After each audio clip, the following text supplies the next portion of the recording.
Welcome to গণিত চর্চা YouTube channel. আজকে আমি তোমাদের এসএসসি এমটিএস হাবিলদার রিক্রুটমেন্ট সম্বন্ধে বিস্তারিত তথ্য জানাবো। এজ লিমিট, কোয়ালিফিকেশান কী কী লাগবে সমস্ত কিছু জানাবো। SSC MTS havildar recruitment 2024 post group C এর post, all India vacancy, total vacancy approximately 7,000, কিছু আপ ডাউন হতে পারে। তারপরে আমরা কোয়ালিফিকেশান লাগছে সিম্পল 10 পাস। এজ লিমিট তোমাদের কত না, তো 18 থেকে 25। যারা ওবিসি ক্যান্ডিডেট তারা 3 বছরের ছাড় পাবে, এবং যারা এসসি এসটি আছে তারা 5 বছরের ছাড় পাবো। এবার সিলেকশন প্রসেস জানি। তার আগে আমরা ফর্ম ফিজ তোমাদের জেনারেল, ওবিসি এবং ইডাব্লিউএস এর জন্য 100 টাকা, এবং এসসি এসটি, ফিজিক্যাল হ্যান্ডিক্যাপ এবং সমস্ত ফিমেল ক্যান্ডিডেটের জন্য 0 টাকা, তাদের কোনো ফর্ম ফিজ লাগছে না।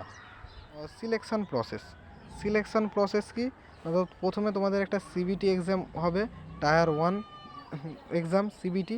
তোমাদের এমটিএস এবং হাবিলদার দুজনেরই একই কোশ্চেন হবে, একটাই পরীক্ষা হবে, খালি কোশ্চেন পেপারটা আলাদা হবে, লেভেলটা একটু আলাদা হবে। আর যারা হাবিলদারের জন্য ফর্ম ফিল আপ করবে তাদেরকেই সিবিটি এক্সামের পাশাপাশি কী হচ্ছে, তাদের একটা পিইটি মানে ফিজিক্যাল এফিসিয়েন্সি টেস্ট, যেখানে রান হবে এবং মাপজোপ করা হবে, হাইট, ওয়েট, চেস্ট। এবং এটা কেবল হাবিলদারের জন্য যারা করবে। যারা এমটিএসের জন্য করবে তাদের কোনো পিইটি বা পিএমটি হবে না। পিইটিতে কী হচ্ছে না, তো পিইটি এবং পিএমটি। পিইটি মেল হচ্ছে 1600 মিটার রান 15 মিনিট, এবং ফিমেলের 1000 মিটার মানে 1 কিলোমিটার রান 20 মিনিট, মানে রান না, এটা ওয়াকিংই ধরতে পারো।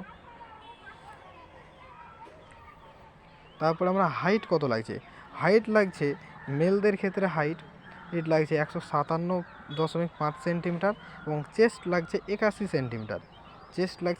সেন্টিমিটার। সঙ্গে তোমরা যেন 5 সেন্টিমিটার ফোলাতে পারো, মানে চেস্ট না ফুলিয়ে 81 এবং ফুলিয়ে যেন 5 সেন্টিমিটার ফুলে। এবং ফিমেলদের কি পিএমটি হচ্ছে না, তো ফিমেলদের চেস্ট মেজারমেন্ট হয় না, শুধুমাত্র হাইট লাগছে 152 সেন্টিমিটার। এর সাথে আর একটা জিনিস লাগছে, প্রত্যেক ফিমেল কেন ওয়েট যেন 48 কেজি হয়, মিনিমাম কত 48 কেজি যেন ওয়েট হয়। তারপরে আমরা নেক্সট দেখি যে ফর্ম কবে থেকে চালু হবে। ফর্ম তোমাদের অনলাইন ফর্ম চালু হবে এসএসসি ক্যালেন্ডার অনুযায়ী। তোমাদের ফর্ম স্টার্ট হবে 7 মে 2024, এবং লাস্ট ডেট হচ্ছে 6 জুন 2024। এক্সাম তোমাদের মোটামুটি ধরে রাখো জুলাই থেকে আগস্টের মধ্যে হয়ে যায়। তার মানে তোমরা জুন, জুলাই, আগস্ট প্রায় 1.5 থেকে 2 মাস মতো সময় পাবে প্রিপারেশান করার জন্য। তারপরে আমরা দেখি স্যালারি কত না, তো স্যালারি এমটিএস এবং হাবিলদার রিক্রুটমেন্টের স্যালারি মোটামুটি জয়েনিংয়ের পর 30,000 থেকে 35,000, খুব ভালো একটা অ্যামাউন্ট।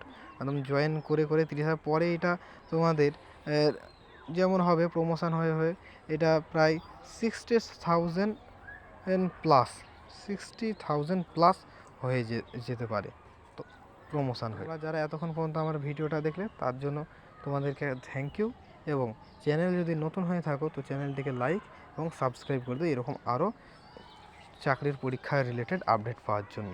Thank you.